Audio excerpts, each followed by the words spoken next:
Yes, hello everyone. Welcome class 11th to today's video lecture. Class आज हम proceed करेंगे with the topic of sole proprietorship. Introduction video I hope सब बच्चों ने देख लिया, जिसके अंदर हमने डिस्कस किया था कि हम इस चैप्टर में बेसिकली पढ़ने क्या वाले हैं. तो इंट्रोडक्शन वीडियो देखने के बाद जो हमारा वीडियो लेक्चर आज का प्रोसीड हो रहा है वो हो रहा है सोल प्रोप्राइटरशिप को लेके. Is that clear class? तो क्लास अब हम सोल प्रोप्राइटरशिप के बारे में पढ़ते हैं. तो क्लास अगर आप ध्यान से देखो तो सोल वर्ड का मीनिंग, ठीक है, सोल वर्ड का मीनिंग क्या होता है? वन. ये चीज पहले आपको समझनी पड़ेगी कि सोल का मतलब होता है वन, प्रोप्राइटर का मतलब होता है ओनर. तो sole proprietor means single owner, एक मालिक, इकलौता मालिक. क्लास आज हम टॉपिक में काफी कुछ कवर करने वाले हैं. सोल प्रोप्राइटरशिप के फीचर्स, मेरिट्स, डीमेरिट्स. तो काफी लेंथी क्लास होने वाली है, काफी ज्यादा आपको नोट्स बनाने में भी टाइम लगने वाला है.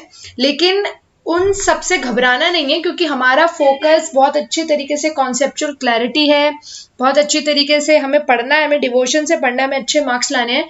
तो इसलिए ये चैप्टर ऑलरेडी लेंथी है, काफी लेंथी है, मैं आपको इंट्रोडक्शन में बता चुकी हूँ. तो इसलिए इस चैप्टर को पढ़ते टाइम हो सकता है कि कुछ क्लासेस काफी लेंथी हो जाए. ठीक है, तो क्लास सोल प्रोप्राइटरशिप का आपको मीनिंग क्लियर हुआ कि सोल का मीनिंग क्या होता है? वन, एक. प्रोप्राइटर का मीनिंग क्या होता है? ओनर. तो जब एक सिंगल ओनर होता है तो उसे हम क्या कहते हैं? Sole proprietor. ठीक है, अब क्लास अगर हम डेफिनेशन पढ़ें, a business owned, managed and controlled by a single individual. Class यही इसकी मेन चीज है कि एक सिंगल इंडिविजुअल जब बिजनेस को ओन, मैनेज और कंट्रोल करता है तो उसे हम बोलते हैं सोल प्रोप्राइटरशिप ऑर्गेनाइजेशन. सिंपल सी डेफिनेशन है, बहुत सारी जो बॉक्स में डेफिनेशन दी है सब आपको करने की जरूरत है, सिंपल सी डेफिनेशन पढ़नी है. एक बिजनेस जो ओन, कंट्रोल और मैनेज करता है, कौन करता है? एक सिंगल इंडिविजुअल, उसे हम बोलते हैं सोल प्रोप्राइटरशिप. ठीक है, अब सीधा आते हैं क्लास हम सोल प्रोप्राइटरशिप के फीचर्स पे. कैसे पहचानोगे आप कि कोई बिजनेस सोल प्रोप्राइटरशिप बिजनेस है? Number one, single ownership. Class सबसे खास बात जो अभी हमने डिस्कस करी कि ये जो बिजनेस होता है it is owned by a single individual only. जो सिंगल इंडिविजुअल होता है वही पैसा लगाता है अपना. अगर उसके पास अपना पैसा नहीं है तो वो बोरो करता है, बैंक से लोन लेता है, लेकिन जो कुछ भी करता है वो सिंगल इंडिविजुअल करता है. आप देखो, the soul proprietorship form is owned by single individual only. All the capital is supplied by the single individual from his own wealth. या तो वो अपना पैसा लगाता है और फ्रॉम बोरोड फंड, या फिर क्लास वो बैंक से लोन लेके, किसी से लोन लेके पैसा लगाता है. तो सिंगल पर्सन ही सारा काम कर रहा है. Is that clear? Formation and closure. Yes class, sole proprietorship को फॉर्म करना, स्टार्ट करना बहुत इजी होता है. एज सच कोई खास लीगल फॉर्मेलिटीज जो हैं कोई नहीं चाहिए होती, चाहे आप बिजनेस को स्टार्ट करना चाहो चाहे बंद करना चाहो. ठीक है, कुछ केसेस में, सिर्फ कुछ केसेस होते हैं, जैसे अगर आप अल्कोहल या लिकर का काम कर रहे हो, आप सिगरेट का काम कर रहे हो, ऐसे केस में हाँ आपको लाइसेंस लेना पड़ेगा. कुछ स्पेशल केसेस में अगर आप केमिकल से रिलेटेड काम कर रहे हो तो आपको लाइसेंस लेना पड़ेगा. अदरवाइज आप एक गारमेंट की शॉप खोलना चाहते हो, आप एक ज्वेलरी शॉप खोलना चाहते हो, क्लास ऐसे केस में कोई लाइसेंस की रिक्वायरमेंट नहीं, कोई लीगल फॉर्मेलिटीज नहीं है. यानी कहने का मतलब है सोल प्रोप्राइटरशिप की फॉर्मेशन एंड क्लोजर दोनों ही बहुत आसान होते हैं. देखो लिखा भी हुआ है, there are no legal formalities required to start and close sole proprietorship form. There is no separate law governing this form. इस फॉर्म के लिए कोई खास अलग से लॉ नहीं है, कोई लीगल फॉर्मेलिटी नहीं चाहिए. ओनली इन सम केसेस, जैसे मैंने आपको बताया कि एक लाइसेंस चाहिए होता है. अदरवाइज सोल प्रोप्राइटरशिप को स्टार्ट करना एंड क्लोज करना दोनों ही बहुत सिंपल होते हैं. ओके, नेक्स्ट क्लास है अनलिमिटेड लाइबिलिटी. क्लास जहां पे मैं बोलूँ ना कि फोकस करना है तो आप समझ जाओ वहां पे आपको बहुत ज्यादा फोकस करना है. अनलिमिटेड लाइबिलिटी एक ऐसी टर्म है क्लास जो आपको आगे सभी टॉपिक्स में पढ़ने को मिलेगी. काफी इंपॉर्टेंट टर्म है. अनलिमिटेड लाइबिलिटी का मतलब क्या होता है क्लास? बिना पढ़े पहले सिर्फ सुनो what I am saying. Unlimited liability में क्या होता है, अगर सपोज करो आप एक सोल प्रोवाइडर हो, आपकी एक शॉप है, आपका एक बिजनेस है और आपके बिजनेस में हो गया आपको लॉस. अब लॉस की भरपाई करने के लिए आपने अपने जितने बिजनेस एसेट्स थे वो बेच दिए. बिजनेस एसेट्स मींस मशीनरी थी, जमीन थी, सब बेच दिया आपने. लेकिन उसके बाद भी आपके लॉस की भरपाई नहीं हुई. तो क्लास ऐसे केस में स्टूडेंट्स मार्क माय वर्ड, ऐसे केस में आपको अपनी पर्सनल प्रॉपर्टी भी बेचनी पड़ सकती है, आपको अपनी पर्सनल प्रॉपर्टी बेचनी पड़ेगी। फिर से सुनो, इस पॉइंट में काफी टाइम लगाने वाली हूँ क्योंकि ये पॉइंट बहुत बहुत बहुत इंपॉर्टेंट है। क्लास सपोज करो कि आपने एक बिजनेस स्टार्ट करा, ठीक है, काफी पैसा लगाया, जमीन खरीदी, मशीन्स खरीदी, फर्नीचर खरीदा, कंप्यूटर्स खरीदे, सब कुछ खरीदा, बिजनेस करा, लेकिन लॉस हो गया। लॉस हो गया आपको सपोज करो 20 लाख रुपए का। ध्यान से सुनो, आपको ₹20 लाख का लॉस हो गया। अब लॉस की भरपाई करने के लिए आपने मशीन्स बेची, जमीन बेची और सब बेच बाच के आपके 15 लाख रुपए बन गए। लॉस कितने का था? ₹20 लाख। आपने सारे बिजनेस एसेट्स बेच दिए, कितने की भरपाई हुई? ₹15 लाख। अभी भी कितने बच गए? कितने बच गए स्टूडेंट्स? ₹5 लाख। अब ये 5 लाख आप कहां से पे करोगे? By selling your personal property. आपके घर की जो आपकी पर्सनल प्रॉपर्टी हो सकता है, आपका गोल्ड की चेन हो, गोल्ड की रिंग हो, आपके पास अपना घर हो, ऐसे केस में क्लास आपको अपनी पर्सनल प्रॉपर्टी सेल करनी पड़ेगी। अब रीड करते हैं। ये रिकॉर्डेड लेक्चर बनाने का लॉजिक यही था क्लास, क्योंकि अगर मैं आपको वैसे समझा देती तो काफी स्टूडेंट्स को इंडिविजुअल लाइंस में दिक्कत होती है कि मैम इस लाइन का मीनिंग क्या था, उस लाइन का मीनिंग क्या था। तो मैंने स्पेशली रिकॉर्डेड लेक्चर बनाया है ताकि आपको किसी लाइन में दिक्कत ना हो। हम एक एक लाइन रीड कर रहे हैं। In sole proprietorship firm the proprietor is personally liable. Personally liable means personally आपकी ड्यूटी बनती है कि कंपनी के सारे डेट्स क्या होते हैं? कर्जे, कि कंपनी के जितने भी कर्जे हैं उसके लिए आप पर्सनली लायबल हो। देखो, in case of business losses, यहां से क्लास आपको नोट्स जब आप बनाओगे तो अब यहां से लिखोगे in case of business losses. अगर बिजनेस में लॉस हो जाए, इफ द बिजनेस एसेट्स, जो आपके बिजनेस एसेट्स थे, बिजनेस की मशीन्स थी, जमीन थी, आर नॉट सफिशिएंट, अगर वो सफिशिएंट नहीं है, उनसे लॉस की भरपाई नहीं हो रही। देखो क्या लिखा है कि अगर आपके बिजनेस एसेट सफिशिएंट नहीं है बिजनेस लायबिलिटीज को पूरा करने के लिए, आपने बिजनेस का सारा सामान बेच दिया, फिर भी आपके बिजनेस का जो कर्जा है वो पूरा नहीं हो पा रहा, then the proprietor may have to sell his personal property. उसे अपनी पर्सनल प्रॉपर्टी सेल करनी पड़ेगी टू पे ऑफ द लायबिलिटी। समझ आ गया? अनलिमिटेड लायबिलिटी कि बिजनेस एसेट्स अगर इनसफिशिएंट है तो आपको अपनी पर्सनल प्रॉपर्टी सेल करनी पड़ेगी। नेक्स्ट पॉइंट इजी है।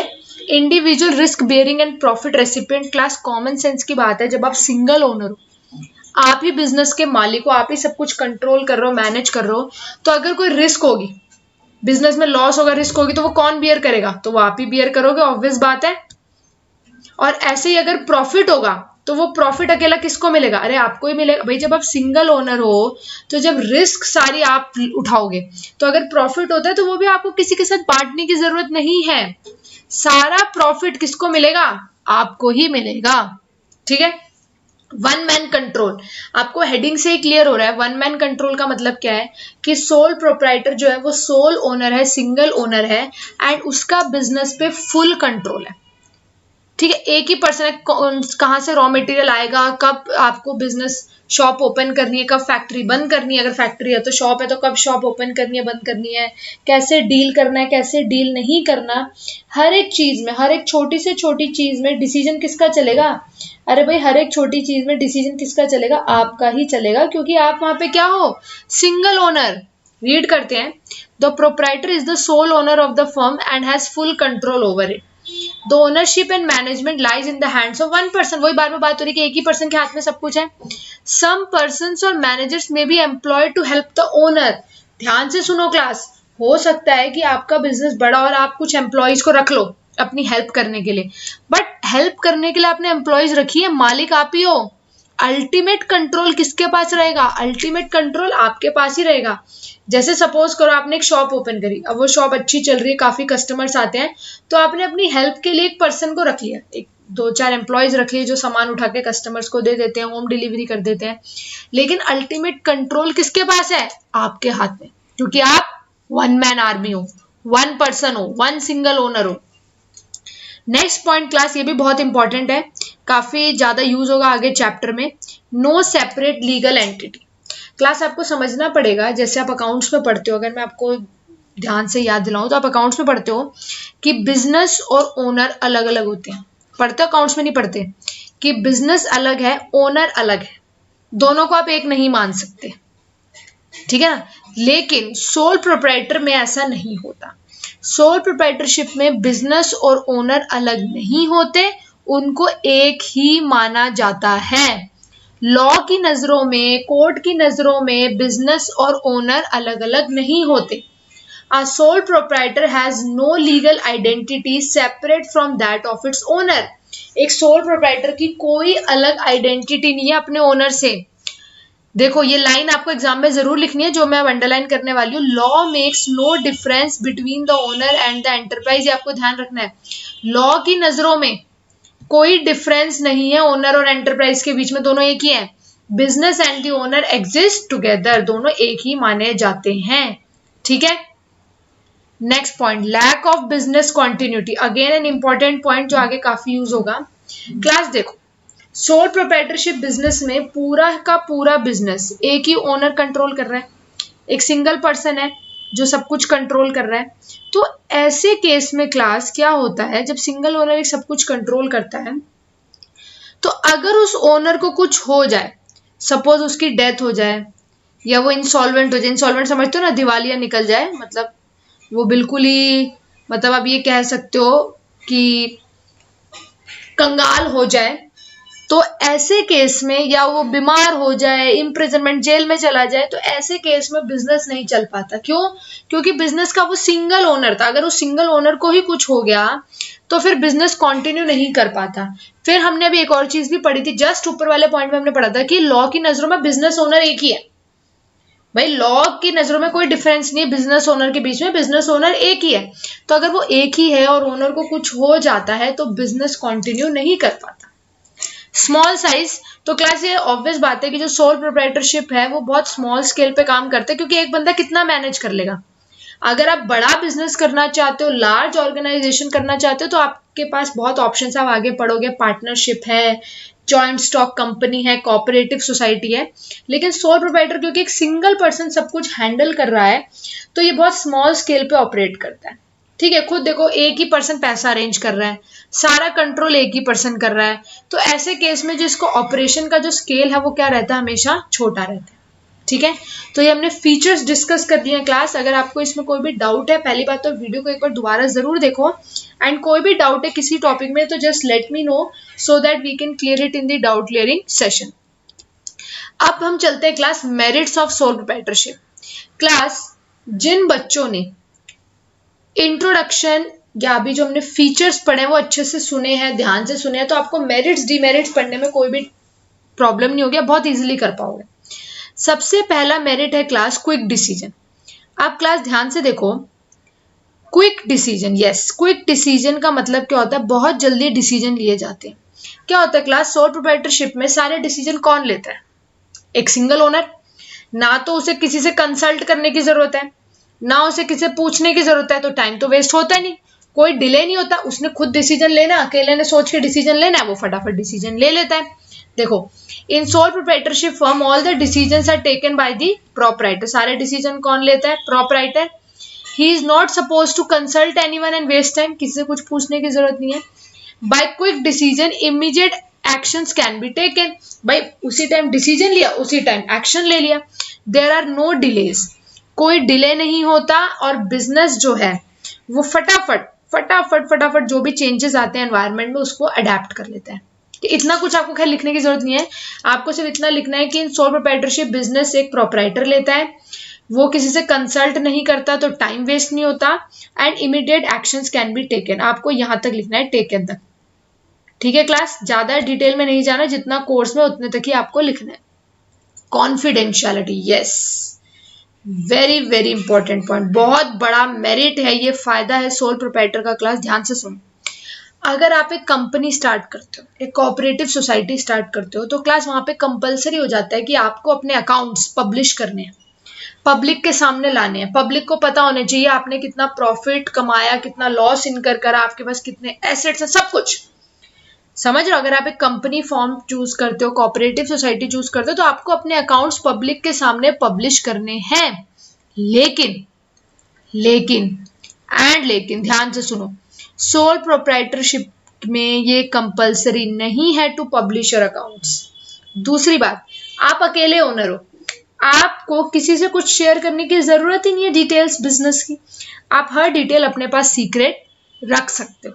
समझ के 2 रीजन समझ आ गए। एक तो आप अकेले सिंगल ओनर हो तो आपको किसी से शेयर डिस्कस करने की जरूरत नहीं है। दूसरी बात क्लास, सेकंड इंपॉर्टेंट चीज ये आपके पास कि आप अकेले ओनर हो तो आपको किसी से बिजनेस डिटेल शेयर करने की भी जरूरत नहीं है और ना अपने अकाउंट्स पब्लिश करने की जरूरत है। तो अब इसको रीड करते हैं। The sole proprietor is not expected to share his secrets with other, there is no legal compulsion for a sole proprietorship to publish his account. समझ गए? सोल प्रोप्राइटर के लिए कोई लीगल कंपल्शन नहीं है टू पब्लिश हिज अकाउंट्स। दूसरा, सारे decision sole proprietor ले रहा है तो उसके लिए बहुत इजी हो जाता है सीक्रेसी मेंटेन करना। नेक्स्ट है डायरेक्ट इंसेंटिव। डायरेक्ट इंसेंटिव अभी हमने डिस्कस करा था कि आप जितनी मेहनत करोगे, जितना टाइम अपने बिजनेस में लगाओगे, सारा का सारा बेनिफिट, सारा का सारा पैसा किसे मिलेगा? आपको ही तो मिलेगा, क्योंकि आप सिंगल ओनर हो। वही लिखा है class, in sole proprietorship firm there is direct relation between efforts and reward. आपकी मेहनत और रिवॉर्ड के बीच में डायरेक्ट रिलेशन है। कैसे? अगर आप एक्स्ट्रा एफर्ट्स पुट करते हो, देखो क्या लिखा है, अगर आप एक्स्ट्रा मेहनत करते हो तो जो प्रॉफिट बढ़ेगा और वो सारा का सारा प्रॉफिट किसे मिलेगा? भाई वो आपको ही मिलेगा, किसी कोई और नहीं। आपका शेयर करने, जैसे पार्टनरशिप में तो शेयर हो जाता है ना, यहाँ पे अगर आप मेहनत करते हो तो वो एक्स्ट्रा प्रॉफिट भी किसको मिलेगा? आपको ही मिलेगा। Sense of accomplishment class, sense of accomplishment का मतलब होता है पर्सनल सेटिस्फैक्शन। आपको पर्सनल बड़ी सेटिस्फैक्शन रहती है कि भाई मैं मेहनत कर रहा हूँ और मेरे को देखो कितनी अचीवमेंट मिल रही है। एक साइकोलॉजी की बात हो रही है यहाँ पे, साइकोलॉजिकल सेटिस्फैक्शन।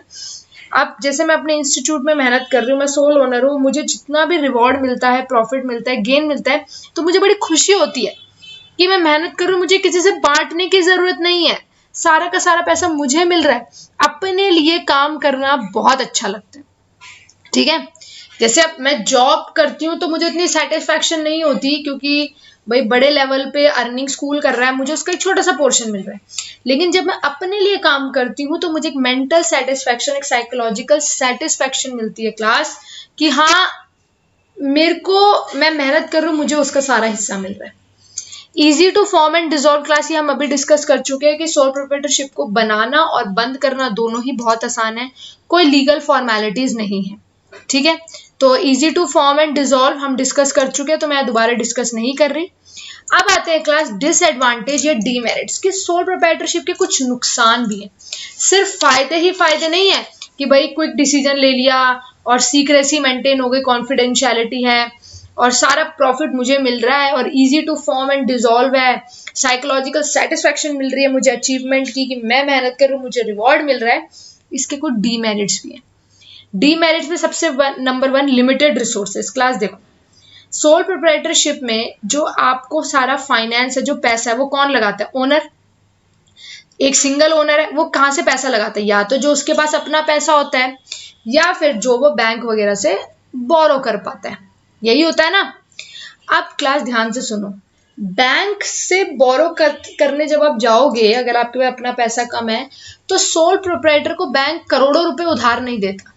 सिंगल ओनर है तो बैंक की भी कुछ लिमिट है, क्रेडिट देने की, लोन देने की लिमिट है कि इतना ही पैसा हम सोल प्रोप्राइटर को देंगे। आज रिलायंस अगर बैंक से लोन लेने जाए तो बैंक उसे 500,000 करोड़ का लोन भी दे देगा, क्योंकि वो इतनी बड़ी ऑर्गेनाइजेशन है, कंपनी है। लेकिन एक सोल प्रोप्राइटर को क्रेडिट देने की लिमिट होती, कुछ लिमिटेड अमाउंट ही बैंक देगा ना, आपको 1000 करोड़ रुपए तो नहीं दे देगा बैंक।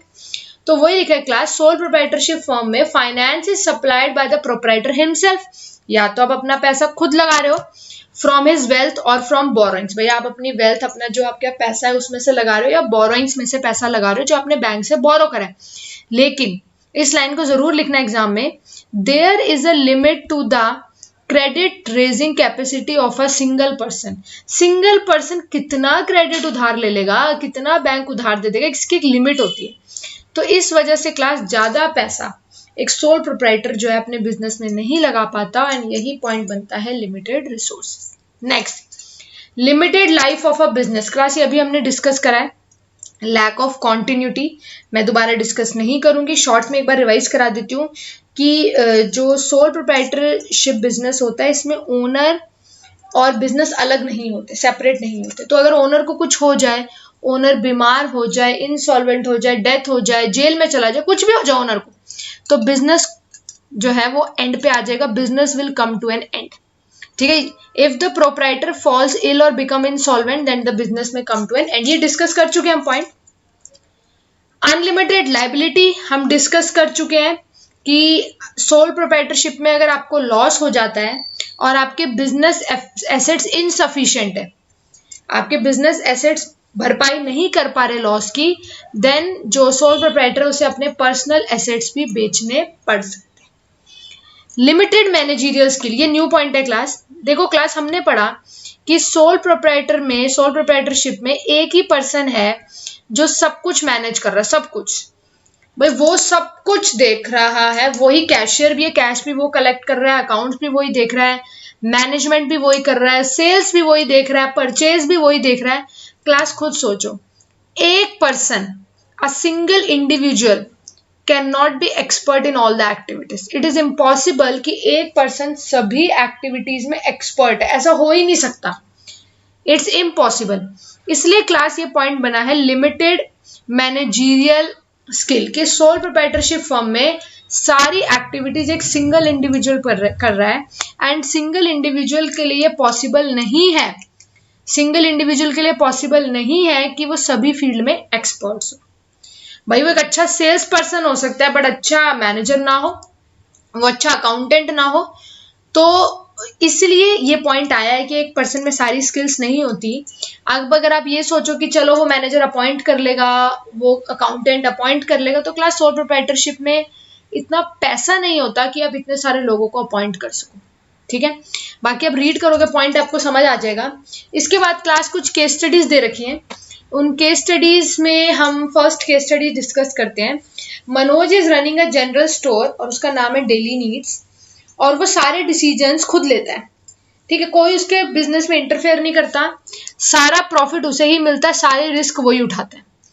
तो कौन सी फॉर्म ऑफ ऑर्गेनाइजेशन है ये? क्लियर आइडेंटिफाई हो रहा है, जब सारी रिस्क वही उठाता है, सारा प्रॉफिट उसे मिलता है, सारे डिसीजन वो लेता है, तो कौन सी फॉर्म ऑफ बिजनेस ऑर्गेनाइजेशन है ये? Sole proprietorship. देन उसके आपको 4 फीचर्स बताने, तो ये क्वेश्चंस आपको सॉल्व करने हैं क्लास, ये जो केस स्टडीज है ये आपको सॉल्व करनी है। Then Shriram started a confectionery business few years back, due to continuous losses he decided to close the business. उसका बिजनेस नहीं चला अनफॉर्चुनेटली, एंड लॉस होने की वजह से उसे बिजनेस बंद करना पड़ा।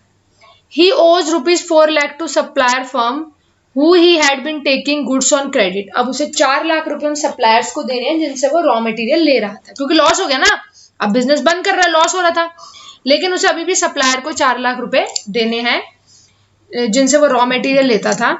His business funds are insufficient to repay the debt. लेकिन क्लास उसके जो बिजनेस एसेट्स हैं, जो बिजनेस की मशीन या जमीन है, वो कम पड़ गई, वो इस लॉस की भरपाई नहीं कर पा रही।